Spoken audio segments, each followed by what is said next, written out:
નમસ્કાર દર્શક મિત્રો, હું છું પરમાર અનિશા. તમે જોઈ રહ્યા છો લોક સામના ન્યૂઝ. તો જોઈએ આજના સમાચાર અમરેલીથી અમારા રિપોર્ટર સતીશ રાઠોડ સાથે. અમરેલી જિલ્લાના વડિયા ગામે આત્મહત્યા કરનાર ખેડૂત મનસુખભાઈ સોજીત્રાના પરિવારની મુલાકાતે આમ આદમી પાર્ટીના ધારાસભ્ય ગોપાલ ઇટાલિયા અને પ્રદેશ સંગઠન મંત્રી નિકુંજ સાવલિયા પહોંચ્યા હતા. આ દરમિયાન ગોપાલ ઇટાલિયાએ ભાજપના કેટલાક નેતાઓ પર ગંભીર આક્ષેપો કરતા જણાવ્યું કે મનસુખભાઈએ આત્મહત્યા પહેલાં બનાવેલા વિડીયોમાં ત્રાસની વાત કરી હતી. આમ આદમી પાર્ટીએ આરોપ લગાવ્યો છે કે પોલીસ ફરિયાદમાં જવાબદાર લોકોના નામ સામેલ કરવામાં આવી રહ્યા નથી.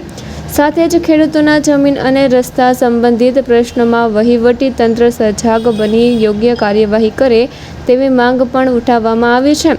મૃતકના પરિવારને સાંત્વના પાઠવ્યા બાદ આપના આગેવાનોએ ખેડૂત હિતના મુદ્દાઓને લઈને સરકાર અને સ્થાનિક તંત્ર સામે રજૂઆત કરી હતી. હવે સમગ્ર મામલે વહીવટતંત્ર શું કાર્યવાહી કરે છે તેના પર સૌની નજર મંડાઈ છે.